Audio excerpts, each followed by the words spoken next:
Ladies and gentlemen, you are watching Concert Junkies, Rob and John.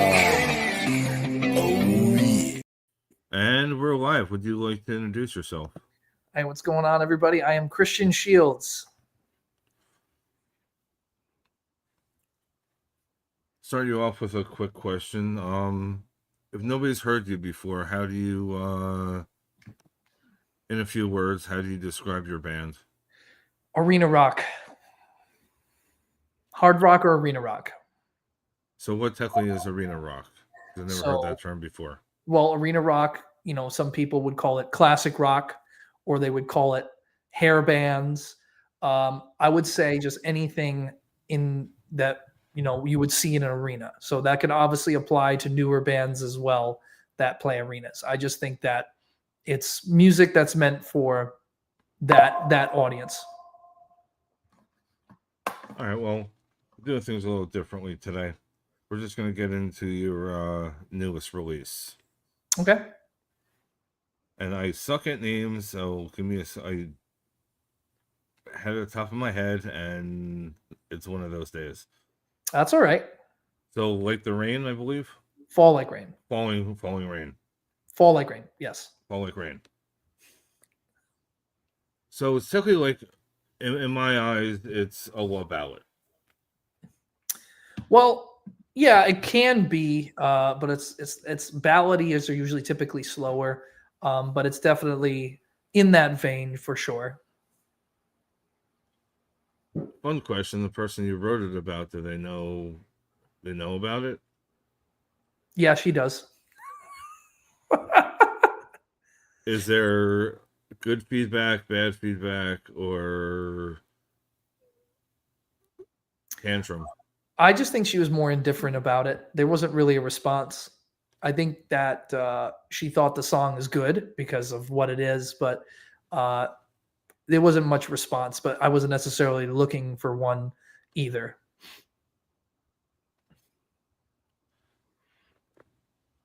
Okay. I like the video because it really brought back like early 80s vibe. Thank you. Was that what you were trying to go for, or was it?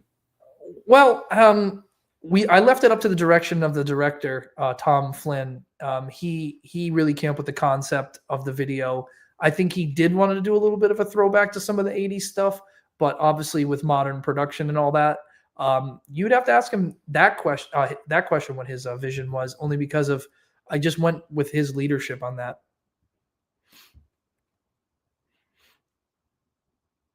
So I'm gonna say, emotionally, what was the hardest song you put out so far? Hardest song I put out? Like you weren't sure if it was gonna do anything, or you had to get it off your chest, but it, that feeling, like. Well, I would say the first song when we did the This Is Rock and Roll record, I think that putting out the first song was the hardest because, I mean, I obviously had confidence in it, but you really don't know how it's going to be received. And, of course, we would all love everything to blow up and become the number one thing overnight. But that's not typically how it works. But it's, it's growing over time, and it's just been well received by all that hear it, to my knowledge. I don't get too much negative feedback, which I'm surprised. But I guess that was probably the hardest for having basically no expectations, but having big expectations for it simultaneously.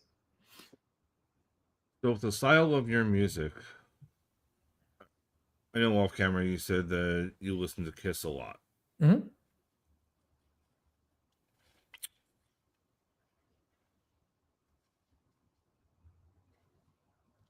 So Kiss, and then was there others that? Oh yeah, I mean, shaped you into that type of singing? Oh, so it would have been. So I would say my top 5. Well, it doesn't say the top 5, but the main vocal influences were Justin Hawkins from The Darkness, Hawkins, sorry, and Paul Stanley, Ted Poley from Danger Danger, Paul Stanley from Kiss, Tom Kiefer, Cinderella, and Robert Plant from Zeppelin. That's where it came from.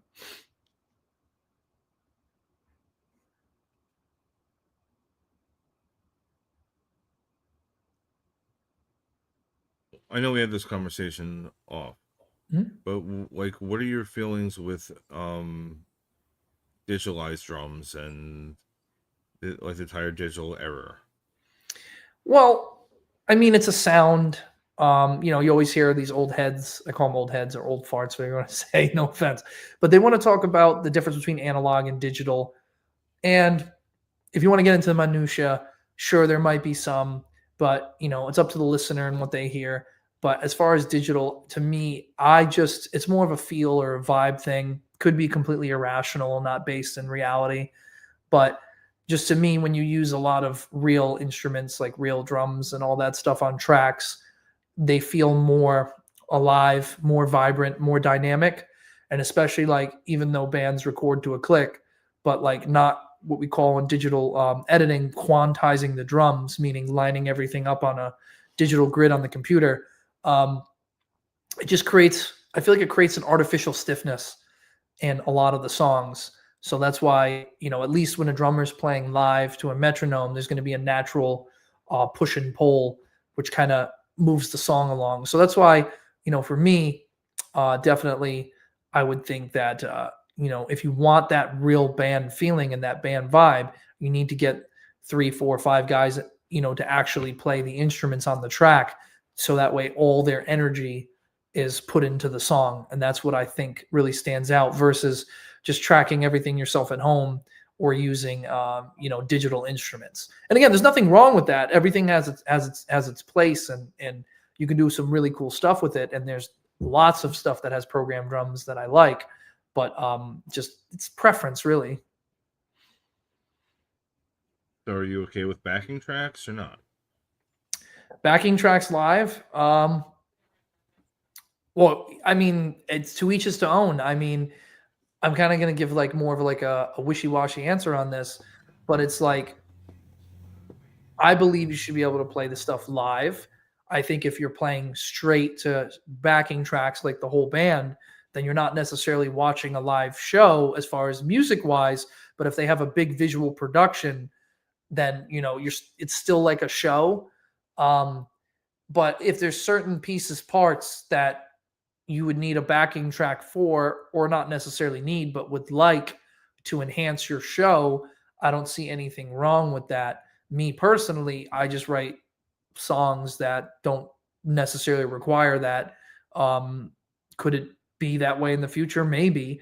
I don't rule anything out, but I'm not for it or I'm not against it. It just depends on the situation. I normally ask this question, but you're a little bit younger, so I mean, if you could go back time to see one show, it could be dead or alive. I mean, well, okay, in this case, they're probably no longer with us. But what show would you want to go to? Well, I mean, if we wanted to do a specific date, it would probably be, September 2nd, 1977 at the Summit in Houston, Love Gun Tour, Kiss. That show, because I had a bootleg tape of it. That's what got me into music. But any artist, living or dead, that's a tough one because there's a lot of shows I would love to see. I would love to see Zeppelin live. I would love to see the Beatles. Like I'm kind of with you on that. I didn't get a chance to, well, the Beatles and Zeppelin, but I mean, it's fun thought experiment. But life moves on. So, I'm just glad for the ones that are still here that I do get to see or interact with on the day-to-day.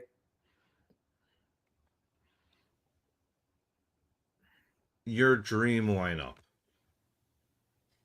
One night show. I mean, of course I'll give you 4 because of course you'll be playing it. Oh, you're talking about like a dream lineup for my band? Yes. dream lineup for your band. Well, I feel like I do have my dream lineup with my guys. I feel like Marshall Benson, my guitar player, him and I are like this. We're extremely great together. My bass player, Jake Allard, great energy, great performer.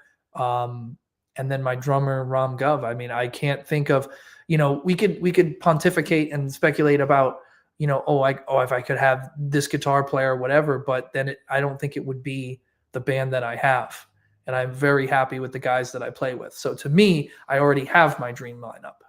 Well, there was a misunderstanding there when I said that. I meant as to play with, not. Oh, you talking about like live show? Yeah. Well, I guess to play with. I mean, I would love to play with Kiss. I never got a chance to. I mean, that would be my dream lineup is maybe me, Kiss, or me and Zeppelin or something like that. That'd be cool. Or a combination of any of those bands.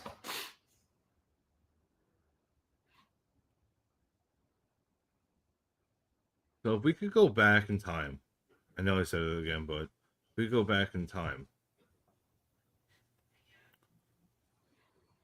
were you when you first heard the Kiss album? Was it a tape, CD, or? Well, I would say it was two. So my dad had bought Psycho Circus on CD in 1998. And like I knew my dad was a Kiss fan. I mean, I was 5 when the reunion tour happened in 96. And I knew my dad was a Kiss fan, but I remember my dad put on Psycho Circus. And then my mom, she used to have a tape of their smashes, thrashes, and hits, greatest hits tape. And she used to always have that in the car. So I used to always listen to those two. That's probably what really got me into it. She just never let us listen to the first track, Let's Put the X in Sex. She would always fast forward through that. But I would say those two. I wonder why, but Yeah, I mean, we were kids, but yeah. But it was probably those two records that I first heard. But I wasn't like into music at that point. It wasn't until obviously I listened to music, but then when the early 2000s rolled around, like my brother, he's 2 years older than me. He would always be hip to whatever music trends were. So like around that time, 2001, 2002, like he got like Eminem records, Linkin Park, all that stuff. So that's what we're listening to. But in 2003, right before I turned 12, somewhere before that, my dad had come home with these bootleg tapes of Kiss concerts, and one was from a show in Largo, Maryland. I can't remember the date, but it was on the Dynasty tour, and he had that tape of September 2nd, 1977 at the Summit in Houston.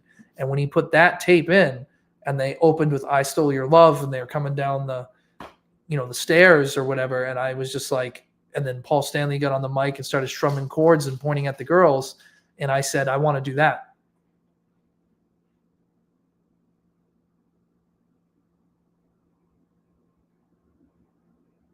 So around 12, you're like, I want to be on stage.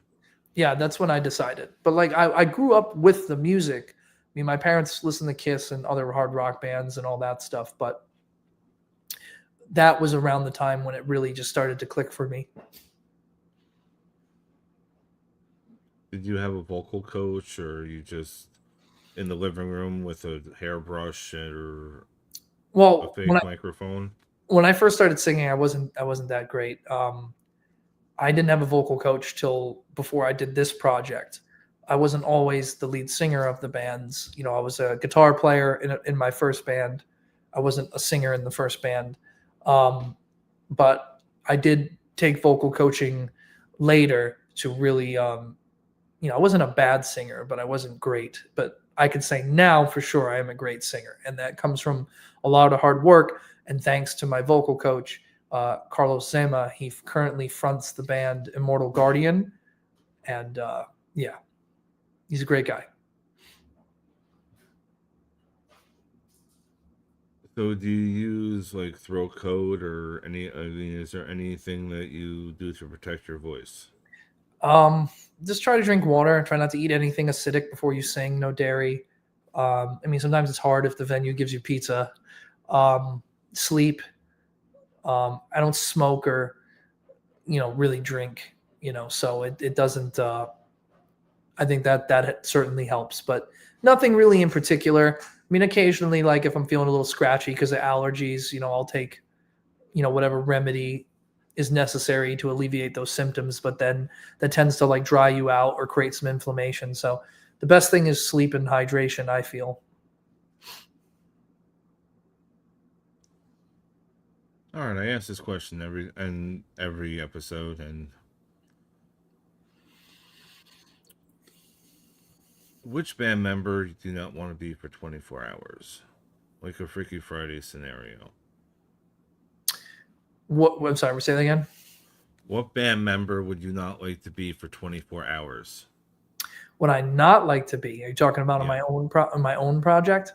Yes, this one, yes. Oh, I know I'm throwing you under the bus, and they'll be watching this later. I guess I would not want to be. It's a tough one because there's pros and cons to everything, right?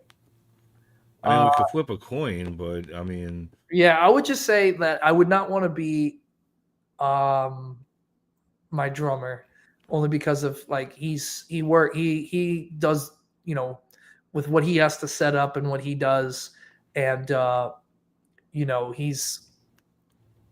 he works really hard, and I'm not saying I don't work hard, but he definitely has a very hard job, and he also isn't up front. He's always in the back. So, I don't know if I could do that. I need to be up front. I mean, I could definitely do that. I mean, definitely be in the back. Yeah. I mean, you're not the only one to say the drummer. That's what I can think of. Yeah. So when you guys are going on tour or just even off shows here and there, not what do you call it? Not in your town. One-offs, yeah. One-offs. What's your go-to gas station food?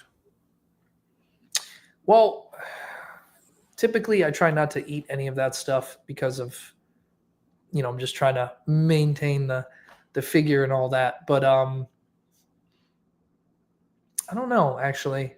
Usually I might get like a bag of potato chips if I do. I try not to get too much candy. We mostly eat like protein bars. So whatever the protein bar they have or the protein pastries is typically what we load up on. Occasionally, like I'll buy a piece of fruit from the gas station, I guess, like a banana or an apple or something. On occasion, I've bought other things, but I don't really necessarily have a go-to because I try not to eat that stuff as much as I can.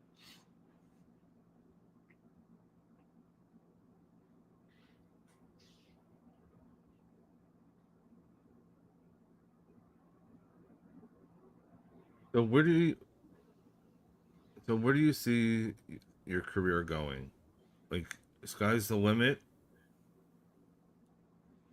Well, yeah, definitely the sky's the limit, but I also I think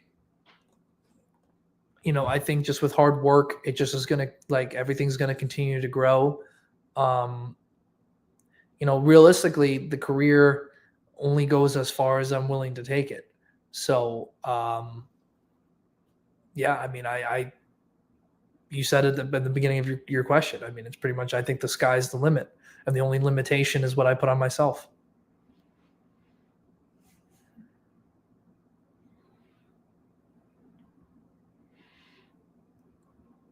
Is there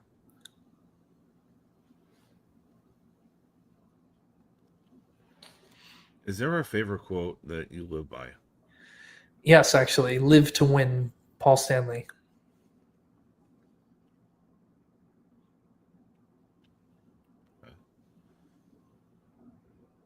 I had that one ready to go. All right. Well, if you were stuck in an elevator, okay, with one cartoon character for about time is time, whatever, but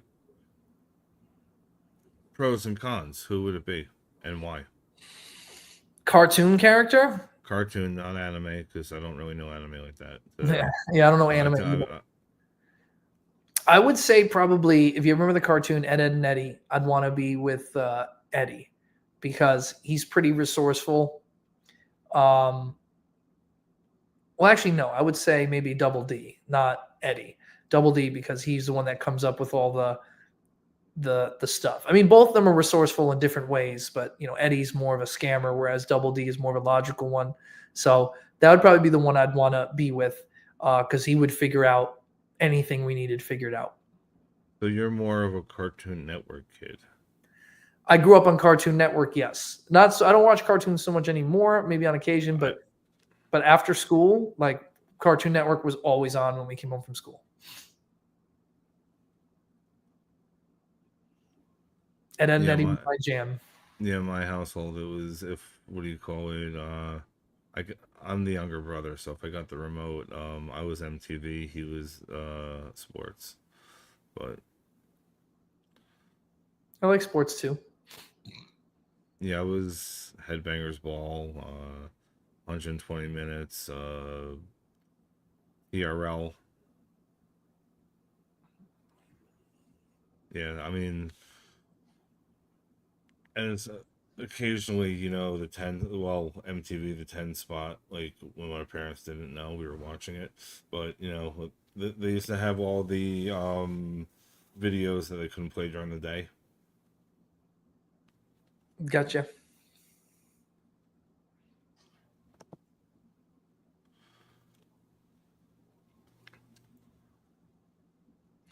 Mr. Crippy says old cartoons from the 50s and 60s were awesome. If you're talking about like the old, if you're talking about the old like Tom and Jerry, yeah, those are cool. I watched those. I mean, like if you watched it, I mean, there's so much backstory on all of them. I mean, what actually it was really about nowadays. There's conspiracy theories on Popeye to what do you call it, Tom and Jerry, to what do you call it, even Rugrats. I mean, yeah, there's conspiracy theories about everything. There's a conspiracy theory about Ed, Ed, and Eddie. That I haven't heard about yet. All right. I would encourage, I'm not going to say it here, but look it up. It's pretty wild. Who knows? There could be a conspiracy theory on me, you know. Let's not go down that rabbit hole right now. I want people to go down the rabbit hole. I mean, I'm with you, but like with the conspiracy theory rabbit hole, we'll be here all night. No, I'm just saying. No, I mean, if there's one about me, well, hi, let's talk about it. But yeah.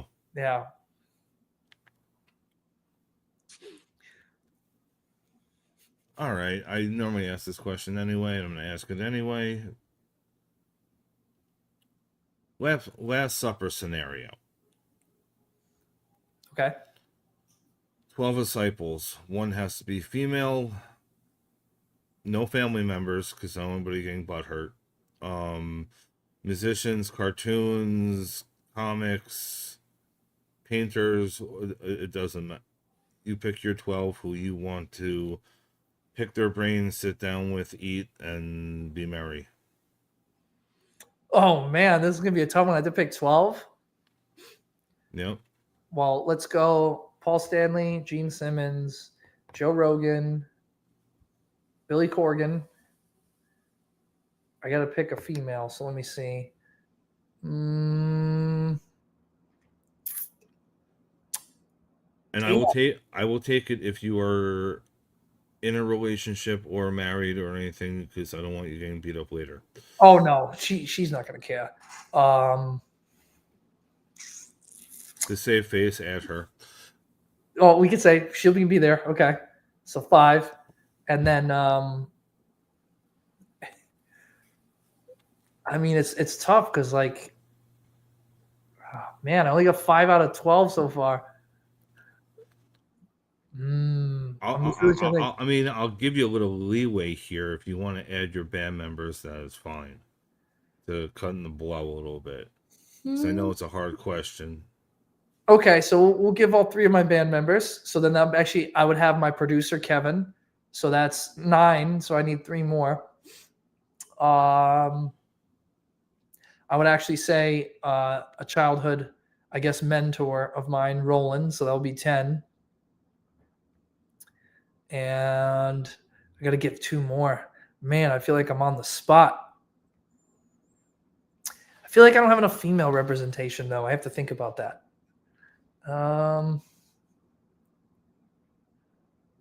Yeah, I'm really not sure about the last 2, actually. I'll give you one to add. Okay. About David. Okay, I'll add Dave Tedder, the publicist. Yeah, I'll add him.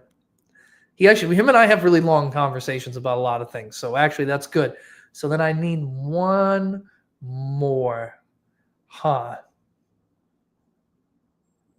Man, I don't want to take up too much time thinking about this. It's just kind of like top of my head type people, I guess. Maybe we should do another comedian because it'd be fun. So let's do Ron White. Okay. Now the other hard problem is, what are you serving these people? And don't say protein bars, because then that ain't gonna cut it. Probably some type of chicken dish.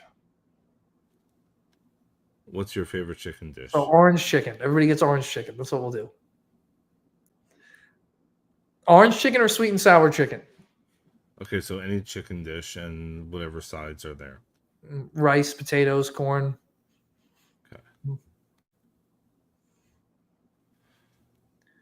So what is your writing style? Is it things that's happened to you personally, or a story, or I'm watching a horror movie and I'm like, ooh, that fits somewhere, or you're watching Joe Rogan and he says purple and there you go? My writing style tends to come from experience, but also I can write about a topic. It's just it's whatever resonates with me. I don't necessarily write just to write. I write with purpose. So sometimes I'll write as like a more like a relaxation thing, but typically I usually write when I have like an idea about something, or I want to convey an idea, or just something positive. I try not to write things from a negative place. But is it easier for you to write when you're happy, sad, grumpy, or hungry, or is it? I mean, what triggers the writing process? Because I know we all have writer's block, and other things go into other things. I mean, is there a place that you like to go? Do you have a muse? Is there a, what do you call it? Well, I mean, it just depends. I mean, I can write in any mood, and usually I prefer to write in a studio environment or a rehearsal room because it just feels like the musical vibe. I tend not to write too much at home because like I don't really have a creative space over here right now, because I'm very much a headspace guy. So it's kind of like, instead of having a home gym, I prefer to go to the gym, because then when you go there, you know what you're there for. So it's kind of like when I go to a creative space for like a studio or something, you're there to write. So it's kind of like a switch or record or whatever, and a switch flips in your brain. But yeah, I write from any mood. Yeah.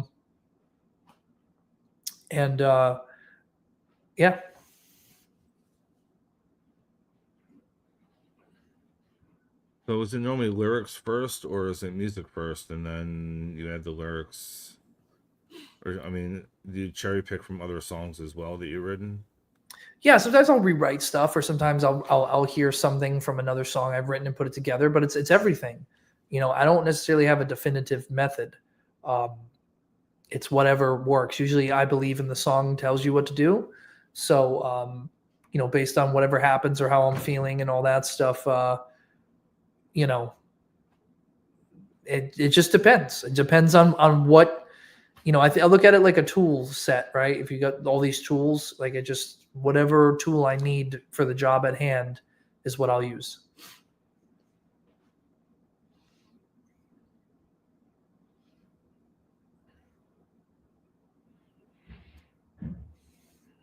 Is there a certain artist that you go to when you're having like one of those days? Or is it just me? Like,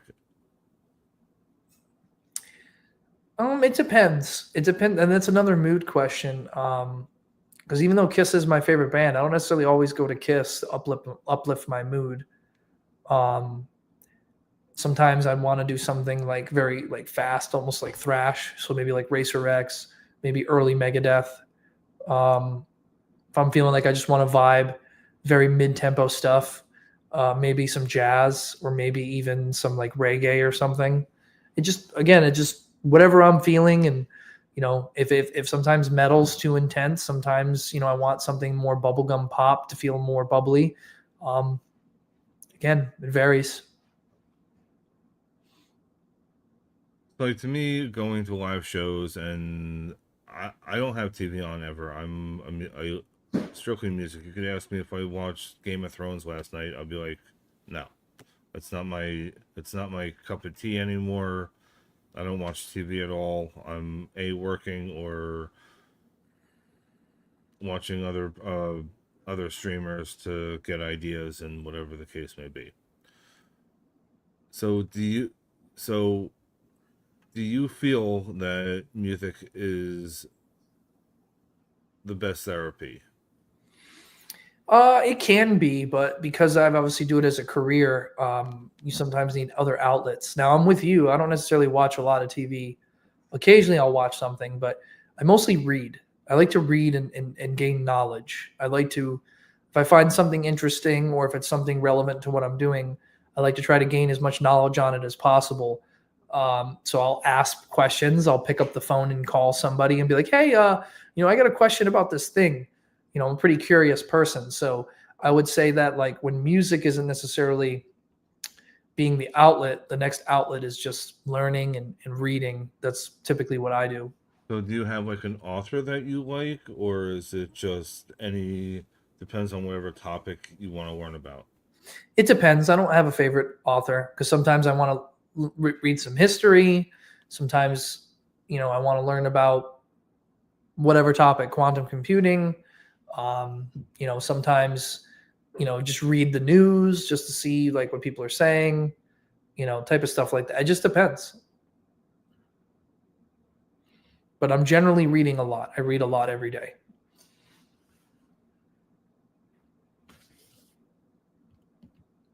I do this every day pretty much. Reading is not my go-to. It's more of trying to get to well, kind of, yeah. I mean, kind of, yes, because I'm asking questions that make you think. But, Yes.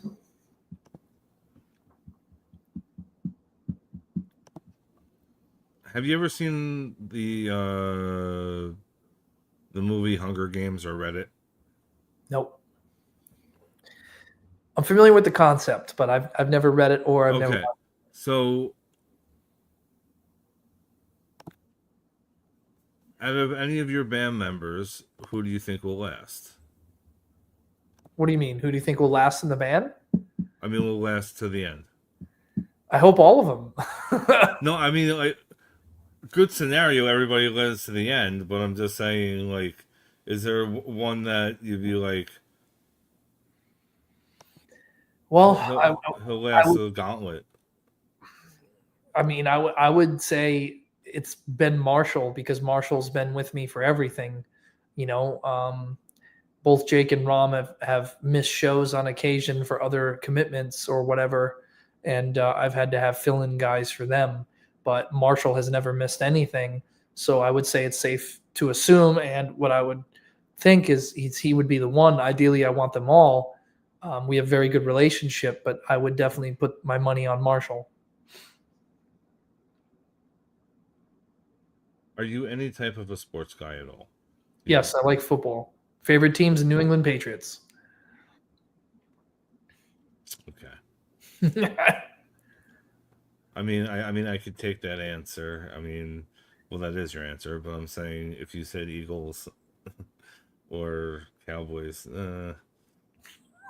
Nope, Patriots, baby. yeah, I'm a big Giant. Well, not that much anymore because I only get to see maybe one game a year. That's and they haven't been in that game for a little while. we get to watch the Super Bowl, really. Like Yeah. Hey, clips, yes, but like I'm not like, oh my god, it's Monday night. I have to run and go see. My phone tells me that they won, lost, or so I don't get aggravated. Rodney Harrison should have batted that ball off his head. That's all I'm going to say. That's all I'm going to say. They had Eli sacked, and he got out of it. That's all I'm going to say. I mean, we don't have a DeLorean right here, so we can't go back in time and fix that. But, I know.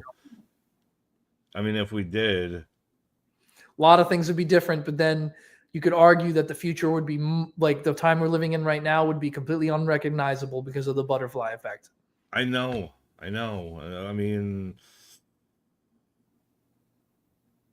it was a good movie too, but I'm just saying, like, never saw the movie, but I know the concept. Oh, yeah, I mean, I don't watch much TV or movies, man. I just don't. I know, I don't either. But like when I see it, it's gonna be like that good. Like, yeah, I agree. Certain artists, certain actors, if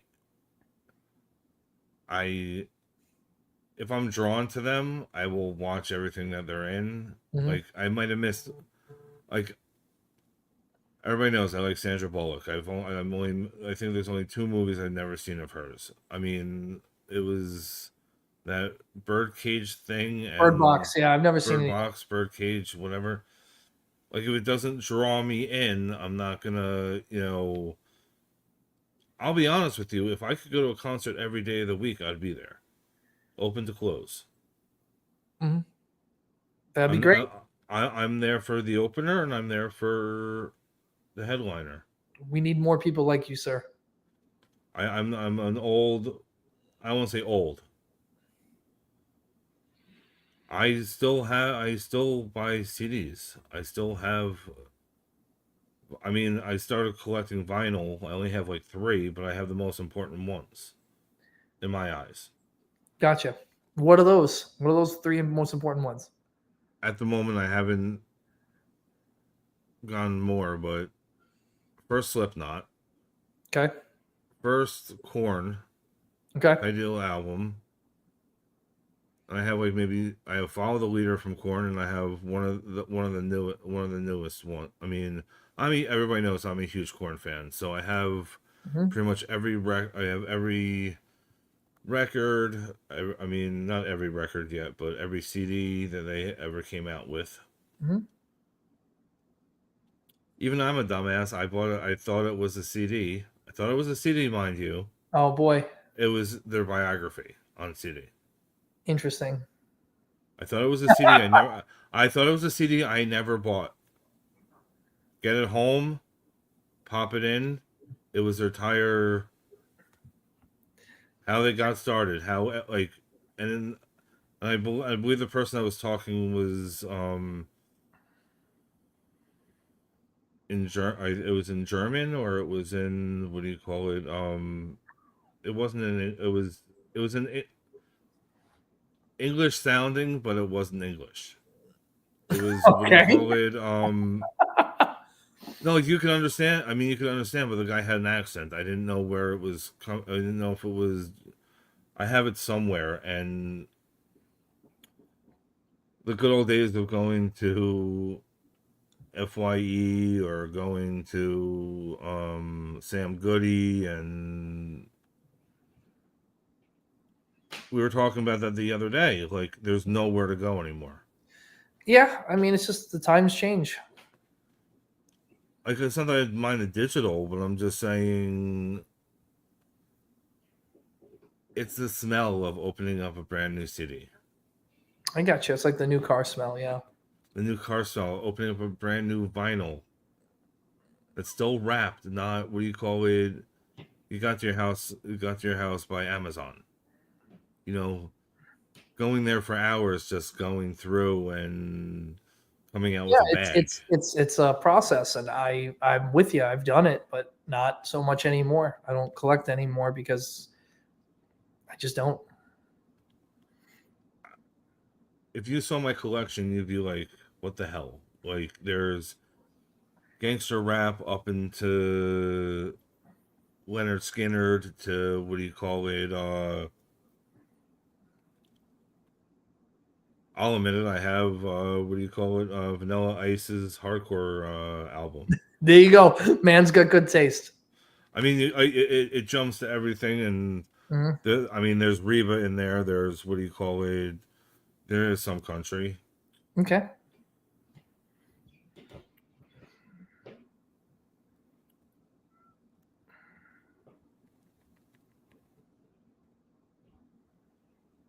What was the best advice you were ever given? Oh man, I would say I don't. Again, this is not something that comes off the top of my head, but you know, it's tough. I'd have to think. I'd really have to think about that. I don't have an answer for that for you. I don't. What, It's what been a was while. It's been a while since I've gotten advice as far as from somebody I look up to that really has struck a chord with me at this phase of my life. And that may sound arrogant, but I mean, I just don't have, I can, regurgitate some advice, but I don't want to say where it's coming. It's just to be authentically you. None of this fake it till you make it bullshit. That's not how life works. Okay. So, like, with that being said, like, do you have any advice of your own advice of people that are trying to get into the industry now? The up and Sure, comer. I have lots, but the main thing I would say is consistency is key. You got to be consistent and just keep doing things. You might get a little discouraged because you'll see that on social media that this post doesn't get as many likes as others, but it doesn't mean that people don't see it. But most social media numbers are fake, so the key, the goal is just to be consistent and just stay the course. A lot of people still, and even big corporations do this, and big labels do this too. They buy likes, they buy views, they buy followers. Any service that has a free tier, they can game the numbers, and they will. So you got to ignore the numbers and just focus on being consistent. That's my advice. I'm kind of happy you said that, because, like, even in my world, you're looking at analytics and you're looking at where you're.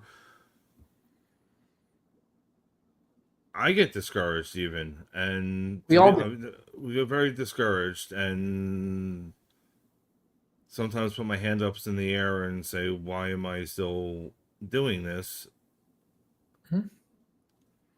I'm never gonna Because you stop. love it. I'm never gonna stop. Like, this isn't a hobby. This is life. Okay. If I could be on a tour bus with you right now, taking photos for you and eating a protein bar at a freaking gas station with you guys, I would. If the world was, what do you call it, rainbows and Unicorns. unicorns. But I Most can't. people would. Most people would. Most people would eat protein bars with us at the gas station, and then they'll come back to us to our hotel afterwards. Hopefully, of the female persuasion, but that's besides the point. But I'm just saying, like, I mean, if the world was, all that, but Yes, it's not. correct. But I'm with you pushing every day. I post 5-6 times a day, and everybody's like, you need to rest and sleep and whatever the case may be. But Yes, sleep is important as well. That's some good advice. Make sure you sleep. Get your 6 to 8. Only you know what you need. the what do you call it? Like, I don't know if it was a thing for just us as us growing up, for us to shut up. It's better to be seen, not heard. Yeah, I've heard. So if I'm pushing out content every couple hours, you're gonna see my ass. I might not be talking in it, but you're gonna see me. There you go. Consistency.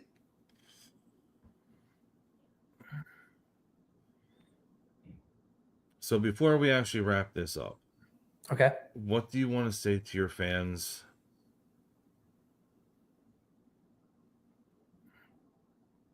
Like, oh no, I don't know if there was a second part of that conversation. No. That question. Well, just be good to each other. Consistency is key. The internet is not reality. You're arguing with bots online most of the time, fake accounts that are trying to manipulate opinion. Everybody says go outside and touch grass. It's just connect with your loved ones. Don't necessarily, I would say, compromise your principles because of something you saw on the internet. So, and just remember, there's only one politic, one religion, one creed that brings us all together. That's a little something I like to call rock and roll.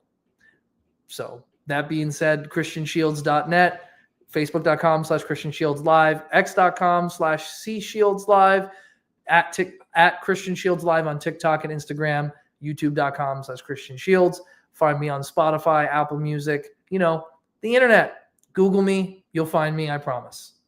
And last but not certainly least, you guys are my record label. So join my Patreon, patreon.com/christianshields. Your membership helps keep me on the road and helps me create new music and get access to behind the scenes stuff that is not going to be seen anywhere else. Speaking of the road, when are you playing next? Currently, right now, I have nothing scheduled, but I am working on shows slate for 2026. When I have something to announce, I will announce it. All right. All right. So I'm going to let you enjoy the rest of your evening. Thank you for having me, Rob. Once again, this is on Facebook. This is on YouTube. This is on Twitch. Twitch is just Concert Rob because it won't let me finish anything. Like, I don't underscore anything. If you're not following him, please follow him. If you're not following me, I don't know what you're waiting for. Don't wait. Do it. I think I'm at 1,396. We hit 14. I might do another giveaway. Who knows? Hear that? He's going to do a giveaway at 1,400. Let's go, people. I think we're like 4 people away. Maybe that. So if you're not subscribed, please do. If tell your mom, tell your sister, tell the milkman. I don't care who. But I will see you guys next week on the 19th with Mike from the Rooster, Gastonia. I don't have the address, but I will put that in the link. I was only there once.